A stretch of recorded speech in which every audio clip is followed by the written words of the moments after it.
سایه‌های خیانت، جایی که پرده از رازهای پنهان زندگی‌ها برداشته میشه.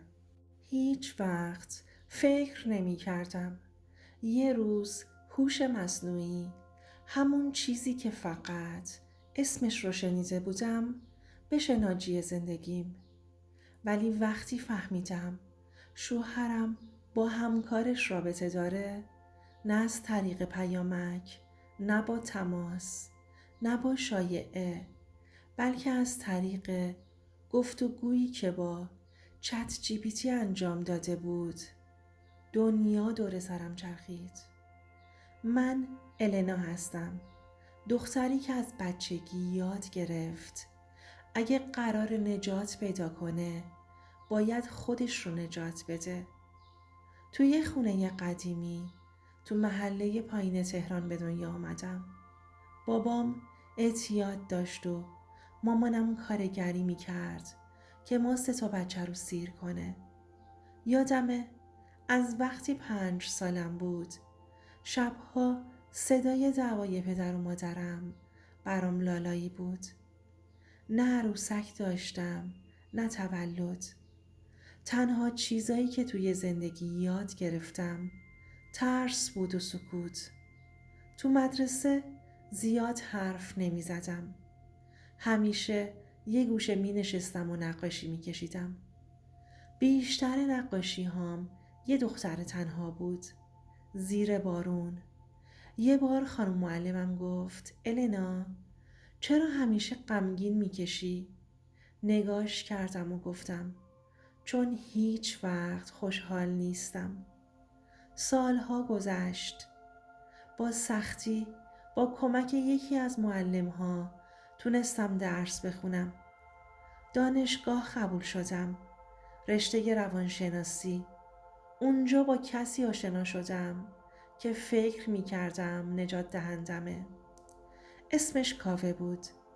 مردی که یه ماسک از فهم و شعور به صورتش زده بود. همه می گفتن چقدر خوششانسی که یکی مثل کاوه تو رو انتخاب کرده. منم باورم شد. ما با هم ازدواج کردیم.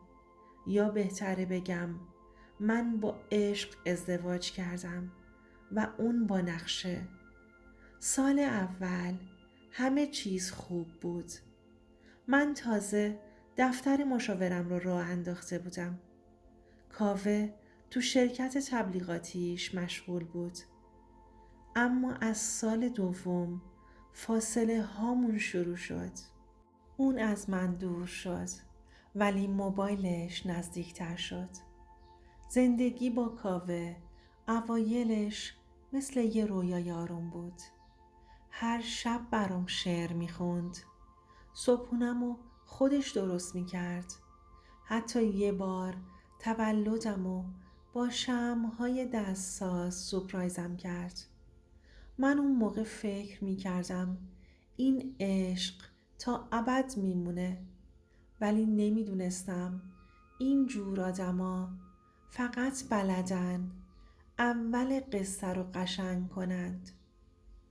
بسطاش که میرسه محو میشن تو موبایلشون، تو چشمای یکی دیگه. از یه جایی به بعد کاوه دیگه مثل قبل نبود. وقتی باهاش حرف می زدم چشمش تو گوشی بود. اگه می خندید به من نبود، به اون چیزی بود که توی گوشیش می دید. یه بار نصف شب بیدار شدم. کاوه نیست. فکر کردم شاید آب می خواست. رفتم تو سالن. دیدم نشسته روی مبل تو تاریکی با نور موبایل داره با لبخند تایپ میکنه. گفتم کاوه چرا بیداری؟ با عجله گوشی رو برعکس گذاشت روی میز. گفت خوابم نمیبره. داشتم یه مقاله میخوندم واسه کار. دروغ گفت ولی من باور کردم چون دلم نمیخواست باور نکنم. از همون شب شک افتاد تو دلم. ولی نه اون شک واضحی که آدمو به طلاق میکشونه. نه، یه شک مبهم، مثل خارشه یه زخم قدیمی. نه اونقدر شدید که جیغ بزنی، نه اونقدر بی صدا که راحت بخوابی. یه شب که رفته بود حموم، گوشیش رو جا گذاشت. برای اولین بار تو عمرم دلم لرزید که قفل گوشیشو باز کنم. ولی خب گوشیش رمز نداشت. بازش کردم. هیچی نبود. انگار همه چیزو پاک کرده بود. فقط یه چیزی توجهم رو جلب کرد. اپلیکیشنی به اسم چت جی پی تی. با خودم گفتم یعنی چی؟ مگه تو کار تبلیغاتی نیست؟ چرا با یه ربات چت میکنه؟ اما دیدم چند بار تو خونه در حال حرف زدن با گوشی بدون تماس بود. فهمیدم یه چیزی هست. یه شب وقتی که خواب بود بالاخره وارد شدم توی چت جی پی تیش. بخش هستوری چت ها باز بود. چیزی که خوندم قلبم و کوبوند تو دهنم. پرسیده بود چطور میتونم رابطه عاطفیمو با همکارم پنهون نگه دارم، در حالی که زنی دارم که خیلی شکاکه و هوش مصنوعی با کلی احترام براش توضیح داده بود. اونقدر دقیق که انگار یه مشاور ازدواج داشت باش حرف میزد. ماتم برد. یه جمله دیگهش هنوز توی ذهنمه. اگه مجبور بشم بین همسرم و کسی که بهم آرامش میده یکی رو انتخاب کنم، چطور منطقی تصمیم بگیرم؟ اون شب تا صبح نخوابیدم. گوشی دستم بود. چشام پر از اشک. قلبم پر از چرا منو انتخاب کردی وقتی آرامشت یکی دیگه است؟ بعد از اون شب لعنتی که چتهاشو توی چت جی پی تی خوندم 2 روز هیچی نگفتم. نه گریه، نه دعوا، نه حتی یه اشاره. فقط نگاش میکردم. یه جوری که خودش بفهمه یه چیزی شده، ولی نگفتم چیه. تا اینکه یه فکری به سرم زد. با خودم گفتم اگه اون تونسته از چت جی پی تی بپرسه چه جوری خیانتشو قایم کنه، منم میتونم ازش بپرسم چه جوری اون خیانتو رو کنم. همون شب نشستم پشت لپتاپش. رفتم تو همون آب، همون جایی که اون همه این سوالها رو پرسیده بود. یه سوال ساده تایپ کردم. اگه شوهرم ازت در بازی پنهان کردن رابطه با یه زن دیگه پرسیده باشه، تو چطوری جواب دادی؟ اولش مثل همیشه با همون لحن مؤدبش گفت که نمیتونه اطلاعات شخصی بده، ولی بعدش یه جمله نوشت که تا عمر دارم یادم نمیره. اگه منظورت مکالماتی باشه که مربوط به کاوه هستند، برخی پیام ها درباره رابطه احساسی با همکارش و تلاش برای پنهان کردنش وجود داشته. نفسم برید. اسمش رو نوشته بود، کاوه. تو دلم گفتم خب دیگه، حتی اگه خودش بهم نگفته، رباتش بهم گفت. اون لحظه دیگه برام مهم نبود با کیه، چی شده، چند وقته. فقط میخواستم بدونم چرا. برای همین یه نقشه کشیدم. شب بعد وقتی داشت با گوشیش بازی میکرد گفتم کاوه بیا بازی کنیم. نگام کرد و خندید. بازی؟ چی شده یهو؟ گفتم هر کی دروغ بگه باید راز بزرگشو بگه. خندید و گفت باشه. شروع کردیم. هی سوال و شوخی تا اینکه یهو گفتم راستی کاوه، اگه یه روز بفهمم از یه ربات خواستی بهت یاد بده چجوری از زنت مخفی کاری کنی چی میگی؟ یه لحظه چشماش خوش شد. لبخندش یخ کرد. همون جا فهمیدم تمومه. گفت منظورت چیه؟ گفتم منظورم همونه که تو ازش پرسیدی. چطوری هم زنمو نگه دارم هم با همکارم باشم؟ سکوت کرد. نذاشتم چیزی بگه. فقط بلند شدم و گفتم نخواستمت کاوه. نه ربات، نه مردی که از رباتش بیشتر از زنش مشورت میگیره. اون شب نه داد زدم نه گریه کردم. فقط رفتم با یه قلب شکسته ولی یه مغز روشن. اون شب وقتی در رو بستم پشت سرم سکوت موند. یه حس عجیبی تو دلم بود. نه شبیه قصه بود نه شبیه رهایی. یه چیزی بود بین این دوتا. انگار داشتم از یه خواب عمیق بیدار می شدم. رفتم خونه مامانم. همون طور که داشتم لباسم رو عوض می کردم چشمم خورد به خودم تو آینه. یه لحظه ماتم برد. النا، تو کی شدی؟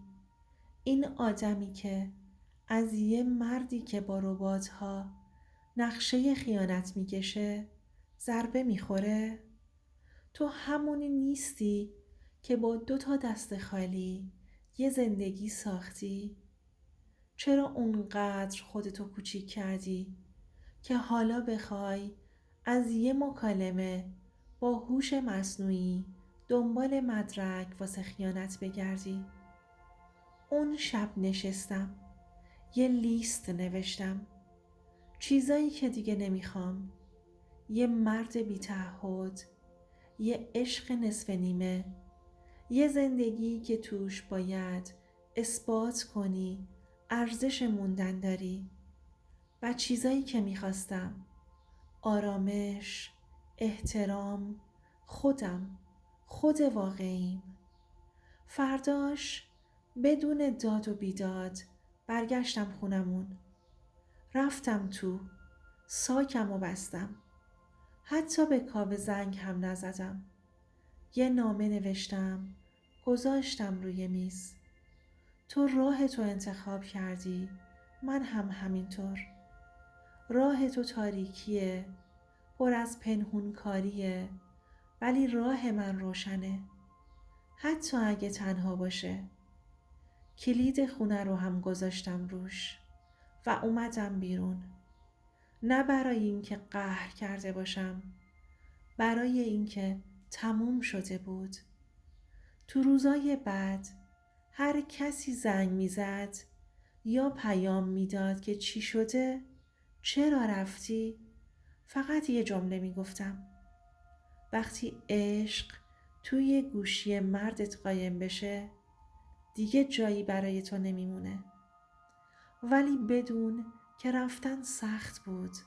خیلی سخت. گریه کردم. شب بیدار موندم. آهنگای خاصی گوش میدادم. همش فکر میکردم شاید اشتباه کردم. هر بار یاد اون جمله چت جی پی تی میافتادم که نوشته بود بین کسی که به هم آرامش میده و زنی که باهاش زندگی میکنم گیر کردم. اینو فهمیدم که من هیچ وقت انتخاب اولش نبودم. حالا دارم خودمو میسازم. دارم برمیگردم به همون دختری که یه روز آرزو داشت مستقل باشه، قوی باشه، بی نیاز باشه. النا همون دختر روستایی ساده‌ای که دلشو داد ولی عقلشو پس گرفت. 1 هفته از رفتنم گذشته بود. نه کاوه تماس گرفت نه من برگشتم. یعنی راستشو بخوای 1 بار زنگ زد. فقط گفت میدونی النا تو زیادی شدی واسه من. خندیدم.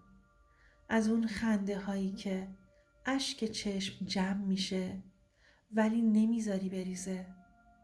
آره من زیادی بودم. زیادی با وفا. زیادی صادق. زیادی ساده. ولی دیگه نمیخواستم زیادی کسی باشم. میخواستم به اندازه خودم برای خودم باشم.